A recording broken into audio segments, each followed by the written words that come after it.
Hi, I'm Dr. Teresa Roster with Windhorse Veterinary Clinic.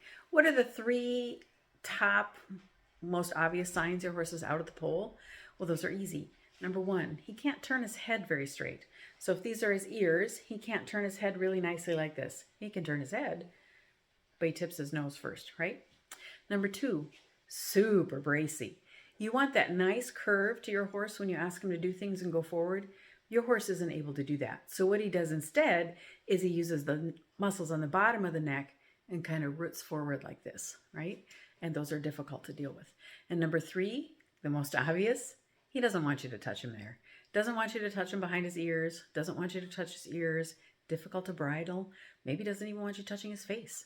So those are the top three signs that your horse probably has some restrictions in the pole. So what does that mean? It means he's hard to ride. It means the rest of him isn't working out very good. So give us a call at Windhorse Veterinary Clinic and we can help you out. Okay, so what happens when your horse is out? So this is the first cervical vertebrae of a horse, and this is about the size of them. They're pretty good size, right? So there's a left side and a right side, and then the head is in front here. So this can get restricted. This actual bone should move a little bit. I mean, I'm exaggerating, but you can feel it move a little bit like this. Spinal cord goes through this hole here. So what happens? This can get restricted. I'm going to exaggerate these. This can get restricted like this. So instead of being nice and straight, it's stuck like this.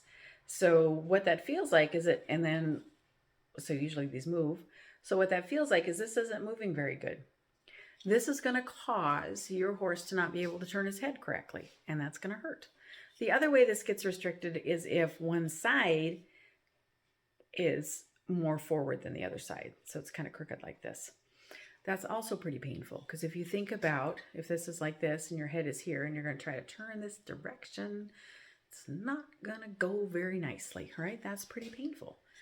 So those are the two bony restrictions that can happen. And the spinal cord that goes through this hole here is the brain stem. So it's not even the spinal cord yet, it's the brain stem, which is a lot of nerves. So if you get restricted right at the place where the brainstem comes out of the skull, that's going to be quite painful. So the other thing that can happen is the nuchal ligament can be dehydrated and stuck. The fascia around that can be stuck.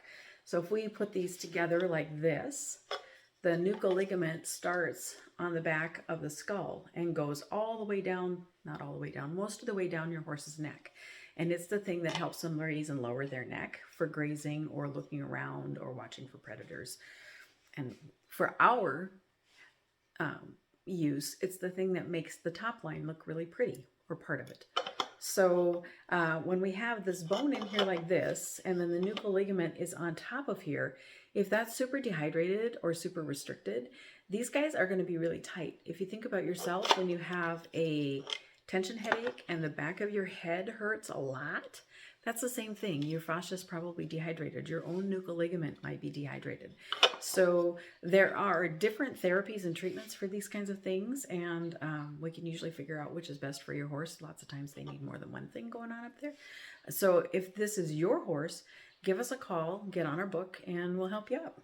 Have a great day. Thanks.